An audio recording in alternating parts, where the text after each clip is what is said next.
Olá, paz do Senhor, tudo bem, gente? É um prazer estar aqui mais uma vez para mais um vídeo aqui no canal. Já peço a todos que não são inscritos que se inscrevam, curtam, deixem lá o seu joinha para me ajudar, compartilhem, para me ajudar a crescer nesse canal, que tudo seja para a honra e glória do Filho e do Pai e do Espírito Santo.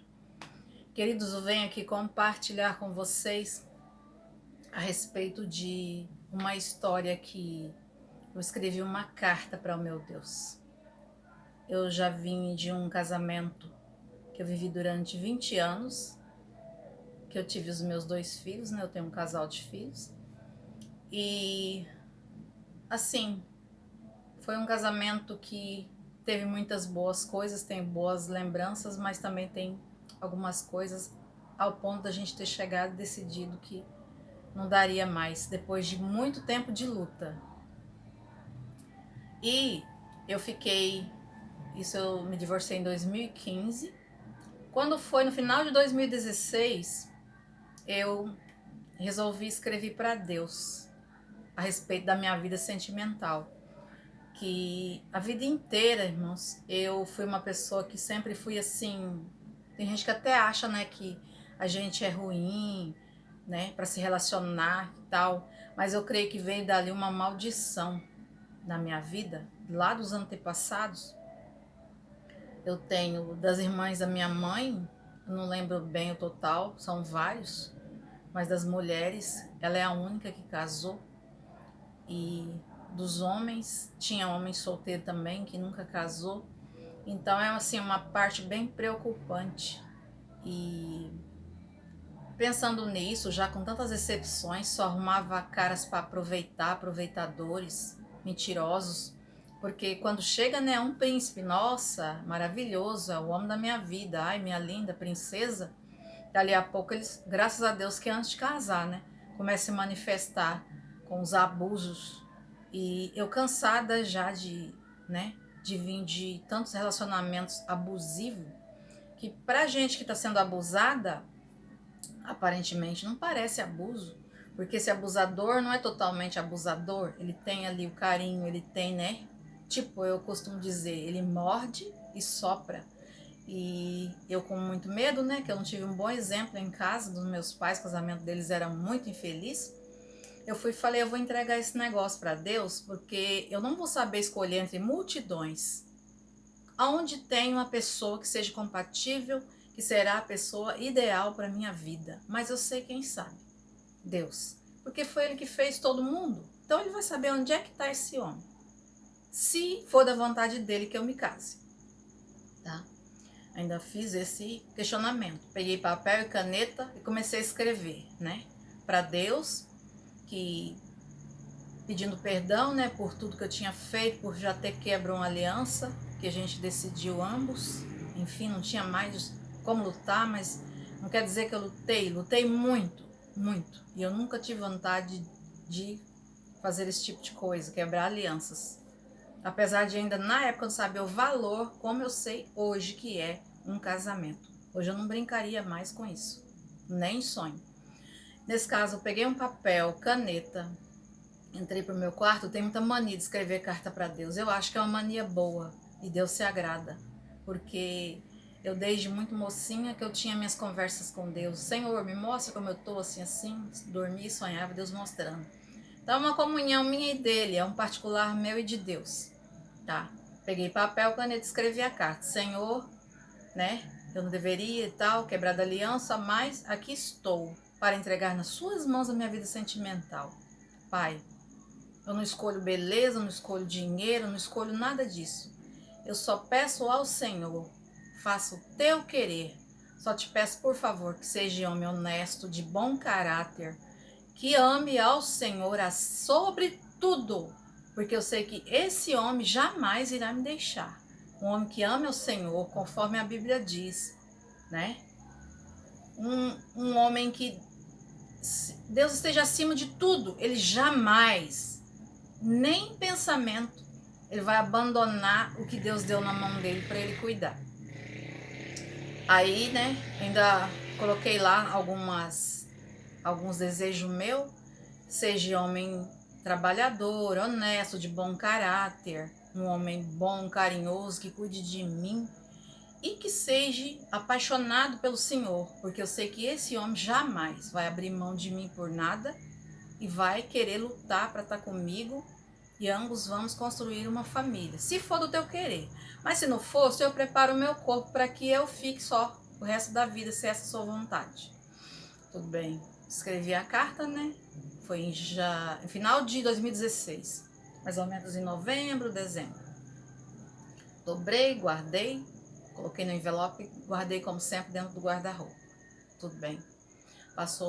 Entrou 2017, 2018, dia 20 de janeiro de 2018. Por incrível que pareça, Deus respondeu. Eu estava num relacionamento, né, à distância, conversando com o moço, que eu não sabia nada da vida dele, então, relacionamentos na internet, o que a pessoa fala, você tem que estar ali, né, pensando, deve ser, será? E aí, nesse caso, o cara começou a me pressionar para eu ir até ele, para conhecer, pra gente se entender, que queria casamento, não sei, tá. Falei, beleza, vamos orar. Você não disse que é crente, serve a Deus? Vamos orar. Minha vida sentimental tá na mão do Senhor. Tá. Aí levantei, né, como todo dia eu fazia minhas orações, aí levantei na madrugada para orar e já estava quase amanhecendo o dia. Tá, orei, falei, Senhor, é da tua vontade que eu vá até fulano, porque tá insistindo que eu vá. Se for, prepara tudo. Eu não tenho dinheiro agora, já cuidava da minha mãe, né, em casa, e não tinha condições para estar saindo. Falei, e ele também não tinha, e não podia vir porque estava trabalhando, segundo ele.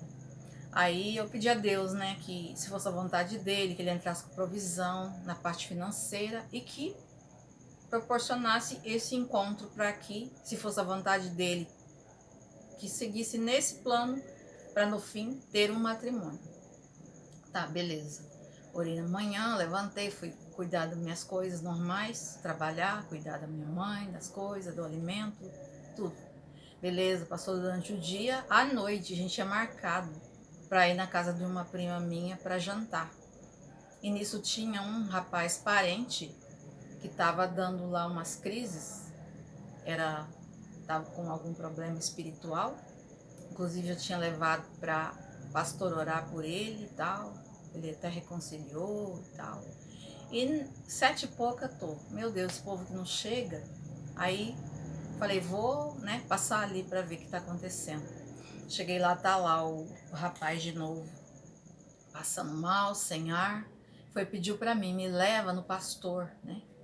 Não vou aqui falar nomes, para não, né? Acho chato ficar falando o nome das pessoas sem autorização. Tá, tudo beleza. Peguei esse menino, eu não sabia nem o endereço do pastor. Por incrível que pareça, ele morava perto da minha casa.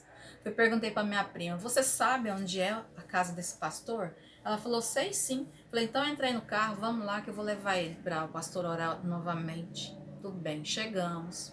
Aí o pastor veio com a esposa, a filha, tava o filho dele. Não era da minha congregação esse pastor, que na época eu congregava na sede, e ele era de uma das congregações que é perto da minha casa. Aí tinha tipo umas 8 pessoas na varanda, entre irmãos que estavam ali com os filhos do pastor tomando tereré, na casa dele, né, na varanda. Ele foi, orou pelo moço e veio em nossa direção, que estava eu, minha prima com a bebezinha dela no colo. Aí o certo seria ele vindo da esquerda, ele passar por mim primeiro, porque eu estava primeiro, depois a minha prima. Ele passou por mim, foi na minha prima, cumprimentou, né? E voltou. Voltou e olhou firme, segurando na minha mão, olhou firme nos meus olhos, começou a falar em mistério e disse, assim diz o Senhor teu Deus, não vá. Aí no meu pensamento, não vai aonde? Que eu nem lembrava da oração que eu tinha feito na madrugada daquele dia. Não vá atrás dele, porque o seu eu já preparei e estou trazendo. Irmãos, eu fiquei pasma. Sabe o que é ficar assim? Eu tava assim, eu lembro que eu tinha pegado na mão, né, que ele me cumprimentou, ao mesmo tempo ele tirou a mão e começou a profetizar o que Deus mandara.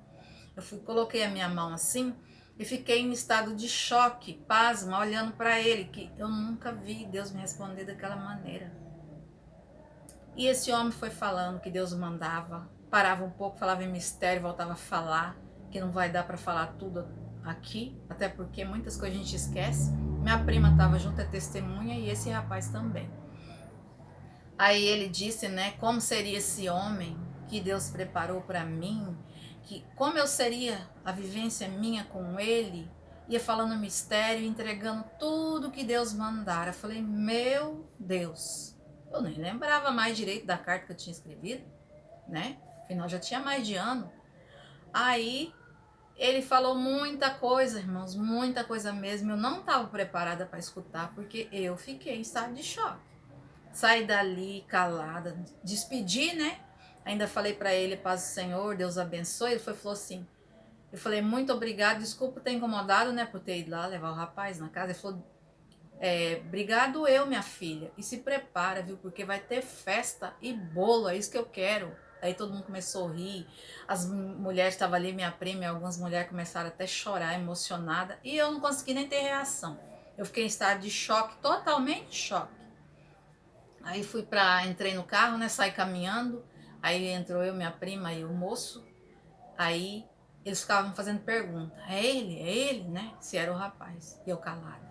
É ou não é? O menino vindo de um lado, a minha prima do outro, especulando, e eu em estado de choque. Entrei naquele carro, liguei o carro e fui. Aí eu fui, só balancei a cabeça, que não era, porque Deus deu uma característica, a qual eu não vou dizer aqui, que eu não estou ainda, não é tempo de eu dizer tudo que Deus falou naquele dia. E a respeito dessa pessoa que ele deu uma característica nela. E aí, a gente entrou nesse carro e foi para esse jantar. Tá, tudo bem. Ficamos aquela noite ali, foi divertido e tal. E aquilo não me entrava na mente ainda. Era muito novo. Eu estava ainda tentando processar, mas não dava. No outro dia eu comecei a pensar a respeito. Aí fui durante a semana pensando. Falei, meu Deus, que foi aquilo? Aí ainda ele falou para mim, organiza as coisas, arruma a sua cama, a sua casa, coloca a mesa, já pensando, um dia ele vai sentar aqui para comer comigo, um dia ele vai sentar para tomar o café, né? Organiza a sua casa já incluindo ele. Faz coisas novas, se você puder, organiza, arruma o que está quebrado, pinta, organiza sua casa já pensando nisso. Tá, tudo bem. Vim para casa, né? E fiquei aqui pensativa muito tempo. Falei, como que Deus é tremendo. Foi impressionante o que Deus me respondeu naquele dia. Para mim não teve um impacto tão grande, na verdade teve no momento, mas eu estava em estado de choque. Quando eu comecei a cair na real, o impacto foi tão grande, tão grande, tão grande, que eu fiquei atordoada por muitos dias, porque essas coisas, essas revelações, parece que elas vêm, né, ficando mais forte com o passar das horas, dos dias, parece que elas vêm fluindo mais, mais, mais. Aí é porque, no caso, a gente está pensando na carne ali, né? Você está no natural. E a gente tem que entender que a gente não é só natural. A gente é sobrenatural, a gente é espírito. A gente é corpo, mas a gente é espírito. E muitos de nós não viemos preparados para estar no espírito quanto estamos, né? No natural, na carne, no pensamento aqui do dia da terra, né? E eu mesmo, hoje não, né? Hoje, graças a Deus, eu aprendi a ser espiritual, a levar tudo para o lado espiritual, a ativar o mundo espiritual. Mas a maioria de nós viemos nessa terra para viver o aqui, trabalhar, adquirir bens, construir família e pensar no futuro. Ninguém veio aqui com o propósito que Deus enviou para ter um tempo, né, de vida aqui, que seríamos peregrinos nessa terra e não viemos para ficar, que estamos aqui de passagem. Fala a verdade. Muitos não pensam assim. Então, até a gente levar as coisas para o lado espiritual, a gente já penou muito aqui. Então, graças a Deus, né, que de uns tempos para cá eu aprendi, e quem está no espírito, vivo no espírito, não peca fácil, não erra fácil, mas é uma busca diária, todos os dias. E eu mesmo tendo feito esse propósito com Deus dessa carta, eu não conseguia ativar o espiritual, eu não era espiritual o tempo todo, assim, muito como eu deveria ser. Eu era mais aqui, o natural. E eu sei que depois disso, muitas coisas veio acontecer. Inclusive, Deus me deu o sonho que eu volto aqui outra hora para contar. Inclusive, eu tenho algumas coisas para contar na área sentimental. E o que foi que eu fiz quando Deus fez? Me respondendo dessa maneira, né? O que eu fiz? A decisão que eu tomei, se foi certa ou se foi errada? O caminho que eu segui, se ali naquela linha eu ia conseguir alcançar a promessa de Deus. Entendeu? Porque eu não tinha entendimento tão abertamente das coisas como eu tenho agora, hoje, há de pouco tempo para cá. Então foi isso que eu queria compartilhar com vocês a respeito dessa experiência que eu tive com Deus. Você que sempre conversa com Deus, cada um tem sua particularidade com Deus. E eu, além de ter a minha, né? Eu tenho muito disso, escrever cartinha, ter o meu cantinho para orar, hoje para ler a Bíblia, para cantar hinos, para fazer meu devocional, né? Isso é importante, irmãos. A gente precisa viver nosso lado espiritual tanto quanto o lado daqui da terra, o carne, entendeu? Precisamos estar ativando todos os dias, todo momento o lado espiritual. Até porque o arrebatamento da igreja e o céu não é daqui, não é carne, é espírito. Então temos que estar preparados. Mas então é isso, eu quero, né, compartilhar isso com vocês. Para mim foi algo super, hiper importante. E num próximo vídeo eu volto para contar para vocês mais do que, né, foi além na sequência disso aí, né? O que foi que eu fiz e como foi feito. Então deixe o seu like, curta, compartilhe, ative o sininho, por favor, me ajudem nesse canal. Eu preciso que esse canal cresça. Não é por dinheiro, até porque para dinheiro precisa muito, né? Para ele crescer. Mas é porque eu quero estar aqui compartilhando, né? As minhas coisas. E quem gosta aí do meu conteúdo, gosta de mim, ative o sininho aí, deixe seu like. Que Deus abençoe todos em nome de Jesus.